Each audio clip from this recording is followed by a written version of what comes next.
Hello, Malcolm here, Ventura Publications. Today I'm going to make a short video about a Vought Corsair named Corsair. Like many allied governments, the New Zealand government decided that they needed to raise funds to help pay for the war. This was known as the Victory Loans Campaign. To show the taxpayers what they were getting for their money, a number of flight displays and airbase open days were held, just to show people what they were actually spending their money on and what they were investing in. Ardmore Air Station near Auckland was a key training base, and its Corsairs staged flying displays throughout New Zealand, and they overflew various small towns to give residents a sight of what their Victory Loans savings were paying for. An example of this is that on the 23rd of September 1944, Ardmore Air Station near Auckland was open to the public for the first time and visited by around 2,000 people. At Ventura Air Station, also near Auckland, they also held an open day. This photograph is taken at Ventura that day. In addition to the Corsairs, other types were lined up for public viewing. Here we are highlighting a P-40 Kitty Hawk used as an OTU trainer by this stage in the war. Now I'm highlighting a Lockheed Hudson.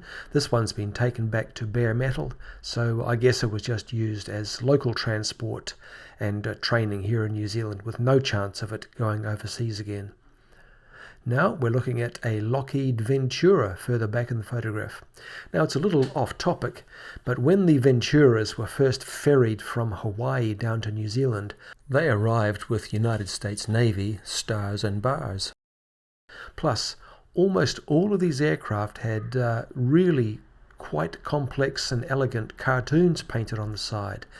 And then later they were given RNZAF roundels while still home-based, and often they retained the cartoons or some were overpainted if they might have caused offence up in the islands.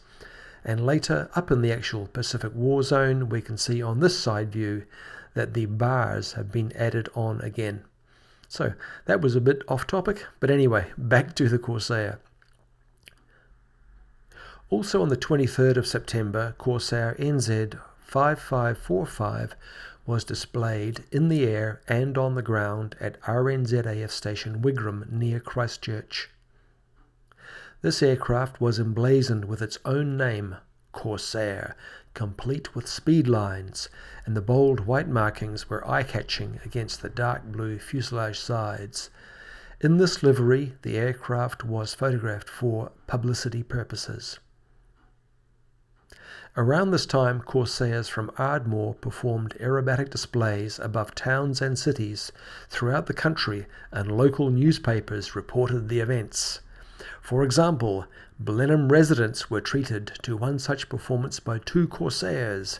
Mr. R.C. Roy Lyford watched the display from the backyard of his cycle shop in Maxwell Road and recalled that one aircraft was tucked so tightly in behind it seemed as if they were on rails.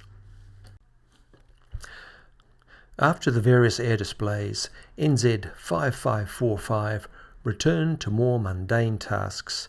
In October 1944, the aircraft was serving with Ardmore's training schools. The name was still evident during its service as JZG for George with the Fighter Gunnery School. And in February 1945, it is listed as being with the Fighter Leaders School, and it stayed with the school until the end of the war.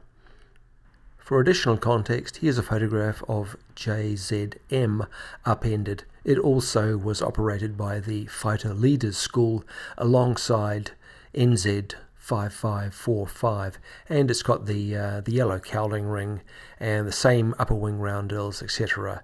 This photo is from the book Pacific Corsair, which you can find on eBay and at our website. If you're a modeler and interested in building a model of this aircraft, Ventura currently has this as a decal, both in 1/48th scale and in 1/32nd scale. So I'm just going to pick up each of these sheets in turn, and I'll just play the decal before the light so you can see that it's printed nicely and thinly and crisply, and show you the instruction sheets. And the decals are available from our website and also on eBay, and if you're in the United Kingdom, you can also obtain these from Hannants. Okay, thanks for watching, and I'll play some music in the background. Bye for now.